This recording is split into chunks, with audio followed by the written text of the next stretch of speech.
Hi guys, welcome to Capital Trends. It's your host King Wanyama. So today we are looking at the finance bill at a stage when it has actually been voted in favor. Okay, just before we proceed, subscribe to our channel and hit the notification bell so that every time we post our videos, you are the first to see them.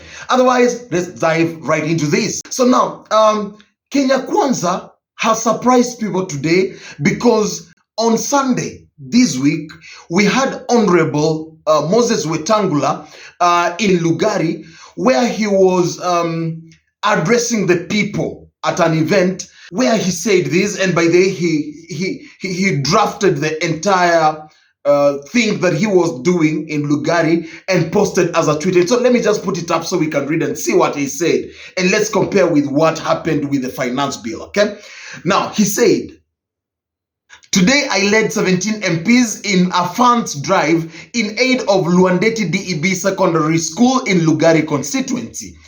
Over 14 million was raised to support the infrastructural development of the institution.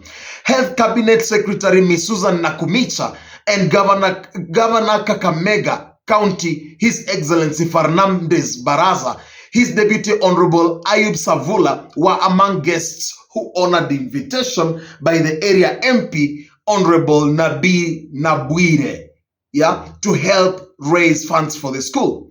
I asked the MPs opposed to the finance bill to stop misleading the public on the content of the document and push for amendments of the clauses they feel they were not good for Kenyans.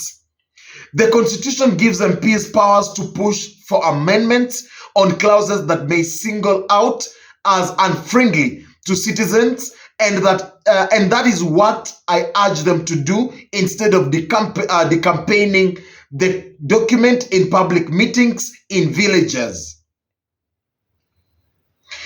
I reminded the legislators that they will have an opportunity to vote for the bill clause by clause," and he quotes, "that will give them a chance to make a decision on the document when it will be tabled in the House. The MPs sit in committees where they have an opportunity to thoroughly scrutinize the bill and make changes on the clauses that they disagree with. I encourage the ongoing debate on the bill by the leaders, but asked them to handle the matter soberly and guard against sentiments that mislead the public or incite some legislators against Wananchi. I assured Wananchi that President William Ruto was also concerned about the high cost of living, and he was doing his best to cushion Kenyans from suffering. I called for unity of purpose among MPs from Western region, irrespective of the political party affiliation. I pledge to support the Western MPs caucus that has brought together all the MPs from the region for the sake of development and prosperity of the region." And he posts a few images of that event. Ladies and gentlemen, the Speaker, Honorable Moses Masika Wetangula, highlights and he says that the MPs will have a chance to go through the bill and vote out those things that they think are actually not fit for Kenyans. And he says that the president is cautious about the cost of living, the way Kenyans are complaining. But it doesn't seem to be so. In fact, when he said they will sit down and discuss and correct and edit the document, look at what happened. I mean, I came across this news on this website. You can check them out, by the way, businessdailyafrica.com. And these guys have posted interesting insights here. And this is exactly what happened in the parliament today. Now, these guys said, after they have edited the entire document, they have now changed the finance bill, especially the 3% taxation that was meant to be a contribution that people were meant to be refunded thereafter. If not, if you don't get a house for some reason, and if you keep contributing after, I don't know, some period, then you could be earning an interest on that. Take note, these guys have changed this entire thing, and so it is not a contribution, it is a levy. What does that mean? It means when you contribute the money and you are not lucky enough to get the house, you don't get refunded the money. You see how that is now? Yeah. And I'm not sure if you guys know how RUTO does his things. I mean, he goes for something and he tries to exhaust it to the end. Yeah. So now, this is what these guys say. And let me put it up so we can read together. Okay. Workers may lose their money in the controversial housing fund if the parliament approves a fresh proposal to scrap a clause requiring the state to offer refunds to contributors who miss out on their affordable homes after 7 years. The National Assembly Finance and Planning Committee has recommended an amendment in the Finance Bill 2023 to convert the housing fund into a levy, which effectively means that the money will not be refunded after it is collected.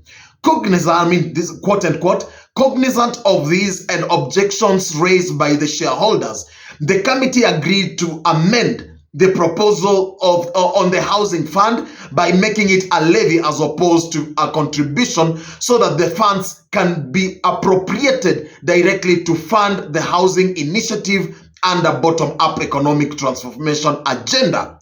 End of quote, said the chairperson of the Finance and Planning Committee, Kuria Kimani. In response to the stakeholder submissions, the rate was reduced to a manageable rate of 1.5%.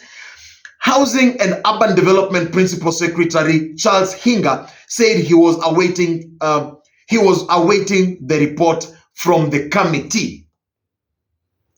Ladies and gentlemen, now this has been changed to be a levy that is not to be refunded. Okay, so what is going to happen after this? If today there was a vote on the finance bill, and by the way, 176 MPs voted in favor of the finance bill and only 81 MPs voted against this finance bill, what does that communicate to you?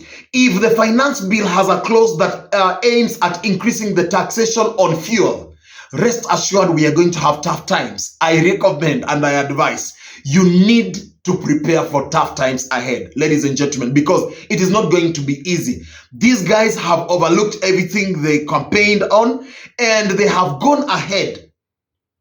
They have gone ahead to make sure that the MPs vote in favor of this finance bill. And in fact, one of the MPs said if they wanted this entire voting to be fair, they could allow for a secret ballot.